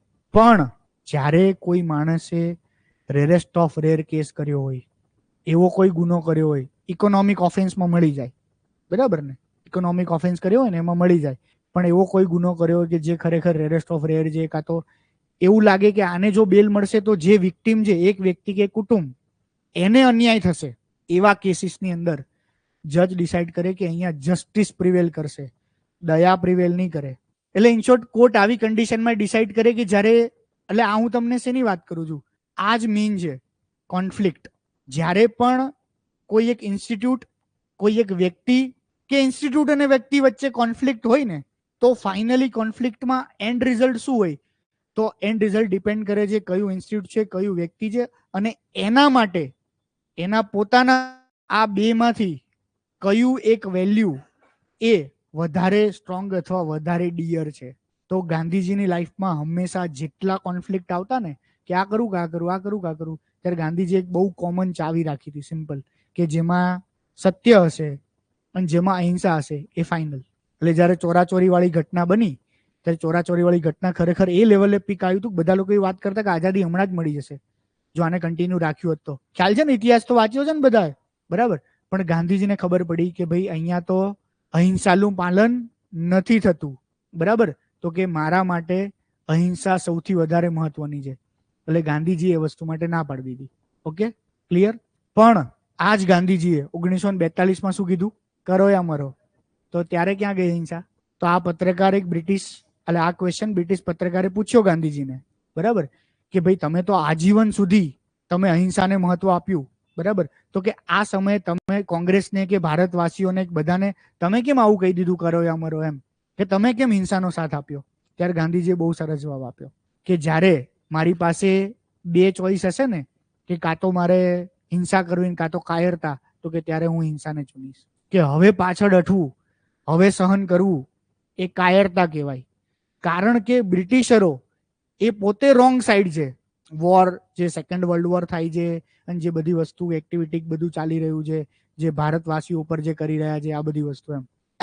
એટલે જેટલા પણ ઇન્સ્ટિટ્યૂટ કે વ્યક્તિ જે હોય ને, એની પોતાની માટે સાચું શું ખોટું શું જે છે, તો ઇન્સ્ટિટ્યૂટ માટે, દેશ માટે, સમાજ માટે હોય એને એથિક્સ કહેવાય, બરાબર, અને વ્યક્તિ માટે હોય એને નૈતિકતા કહેવાય.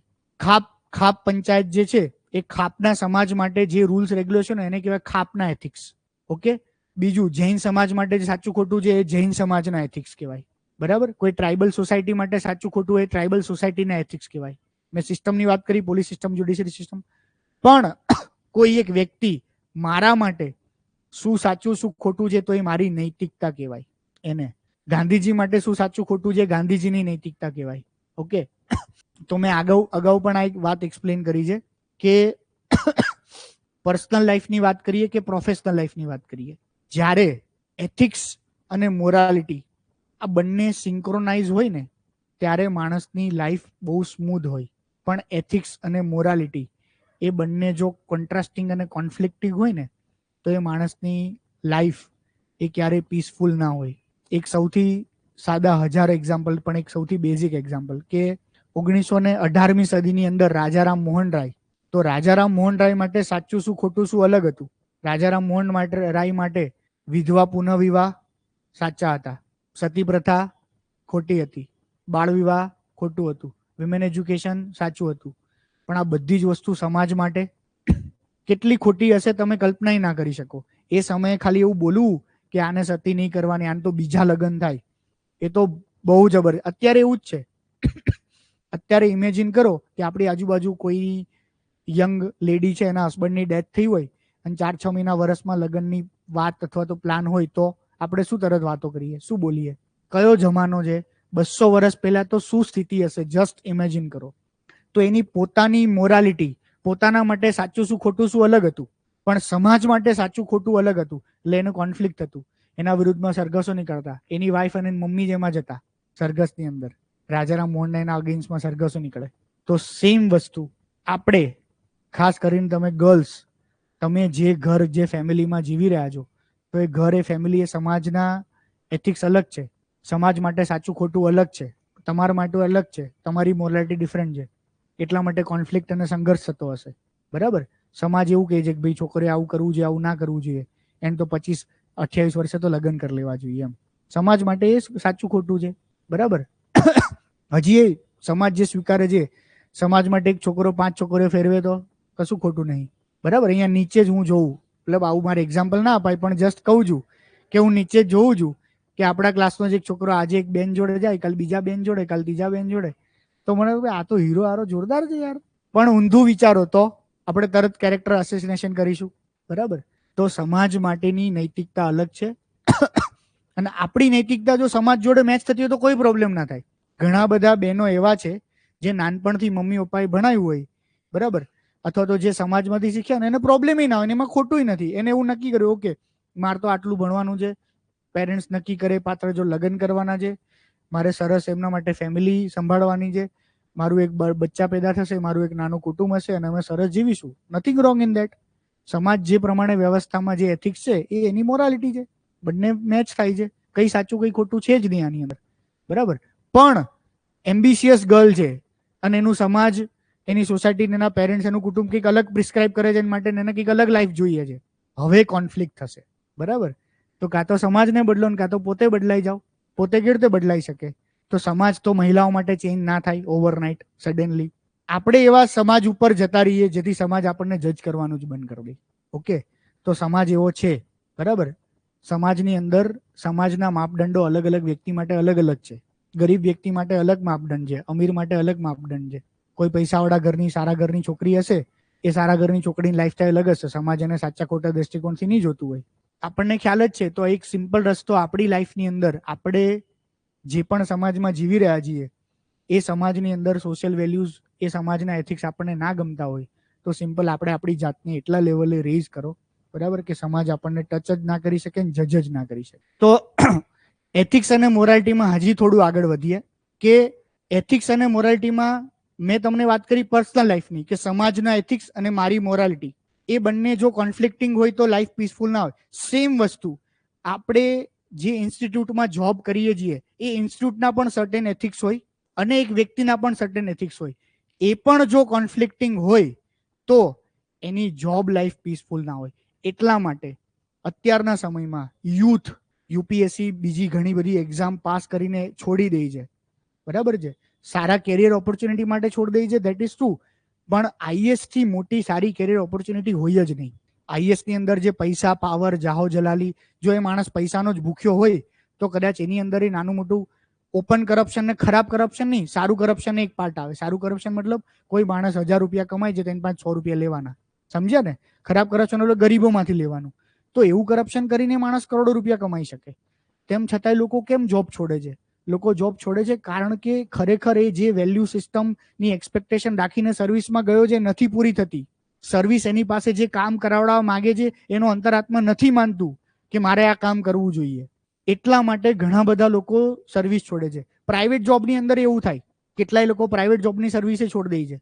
બરાબર? મૂવીઝના પિક્ચરમાં એવું ઘણું બધું બતાવે ને કે ફાર્માસ્યુટિકલ કંપનીમાં કામ કરતા હોય, હીરો કે હિરોઈન, એને ખબર પડે કે આ લોકો તો એક ખોટું કામ કર્યા છે, ખોટી દવા બનાવી છે, તો એ વેચે છે. તો એના ફાર્માસ્યુટિકલ કંપનીના એથિક્સ અલગ હોય, નાના પર્સનલ મોરાલિટી અલગ હોય, અગેન્સ્ટમાં જાય છે. વિસલ બ્લોઅર એટલે કોણ? વિસલ બ્લોઅર એટલે કોણ? કૌભાંડ બહાર પાડે, મતલબ પોતાના જ ઇન્સ્ટિટ્યૂટની અંદર રહીને ઇન્સ્ટિટ્યૂટના જે એથિક્સ છે, ઇન્સ્ટિટ્યૂટ જે રીતે કામ કરે છે એને નથી સાચું લાગતું તો એ શું કરે છે? બહાર જઈને પોતાના ઇન્સ્ટિટ્યૂટ, વિસલ બ્લોઅર શું થયું કે એના ઇન્સ્ટિટ્યૂટના એથિક્સ અને પર્સનલ મોરાલિટી મેચ નથી થતી, ધેટ ઇઝ વિસલ બ્લોઅર. બરાબર? ખ્યાલ છે ને વિસલ બ્લોઅર તો બધાને? તો સેમ આવા સર્ટેન કેટલાય એક્ઝામ્પલ્સ છે. જેમ કે મેં આગળ પહેલા આપેલા છે કે કોઈ ફોરેસ્ટ ઓફિસર છે. ફોરેસ્ટ ઓફિસર એ પોતાના એક એથિક્સ, એ પોતાની એક મોરાલિટી છે કે ભાઈ એનિમલ્સને લવ કરે છે, જે પણ કઈ વસ્તુ, પણ એના જે સર્વિસના નિયમો મુજબ એવું હોય કે ધારો કે બર્ડ ફ્લૂ ફેલાયો છે કોઈ જગ્યાએ, તો જેટલા પણ બર્ડ છે એનું માસ કલિંગ કરવામાં આવે. બર્ડ્સનો ટેસ્ટ કરીને ચેક તો ના કરે કેટલા બર્ડ ફ્લૂ છે ને કેટલા નથી. તો લાખો હોય તો એક મોટો ખાડો ખોદવામાં આવે, બધા પક્ષીને નાખવામાં આવે, બધા પક્ષીને જીવતા મારી દેવામાં આવે. હવે કોઈ એક ફોરેસ્ટ સર્વિસ ઓફિસર છે એનું એથિક્સ ના પાડે છે, પણ એનું સર્વિસ રૂલ્સ એને કહે છે કે તારે આ કામ કરવાનું છે. હવે અહીંયા કોન્ફ્લિક્ટ સર્જાશે. સેમ પોલીસ ઓફિસરને જે ઉપરનો આદેશ છે એ પાલન જ કરવો પડે ઇન એની કેસ. પણ સર્ટેન સિચ્યુએશન, સર્ટેન થિંગ્સમાં એને ખબર છે કે ભાઈ અહીંયા તો મહિલાઓ છે, બાળકો છે, કાં તો આ લોકો પીસફુલી પ્રોટેસ્ટ કરી રહ્યા છે, લાઠીચાર્જ ના કરવો જોઈએ, પણ ઉપરથી સરકારનો આદેશ છે લાઠીચાર્જ કરવો પડે. હવે ખેડૂત આંદોલન હોય કે પછી અહીંયા તૈયારી કરવાવાળા છોકરાઓનું આંદોલન ઉપર લાઠીચાર્જ કરવાનો હોય, કે પછી કોઈ ટ્રાઇબલો પોતાના હક માટે લડી રહ્યા છે અને ટ્રાઇબલો ઉપર લાઠીચાર્જ કરવાનો હોય. ઓકે, તો આવી વસ્તુઓ ઘણા બધા પ્રોફેશનની અંદર હોય કે જે પ્રોફેશનની અંદર એ જે વ્યક્તિ છે એ વ્યક્તિના પર્સનલ એથિક્સ કંઈક અલગ કહે છે, પણ એને સર્વિસના પાર્ટ તરીકે પ્રાઇવેટ જોબ હોય, પર્સનલ મતલબ ગવર્મેન્ટ જોબ હોય એના પાર્ટ તરીકે કરવું પડે. તો આ એથિક્સ અને આ થઈ મોરાલિટી, આ બી મેજર ડિફરન્સ. આ મોસ્ટ કોમન ક્વેશ્ચન છે એથિક્સ અને મોરાલિટી વચ્ચેનો. ઓકે,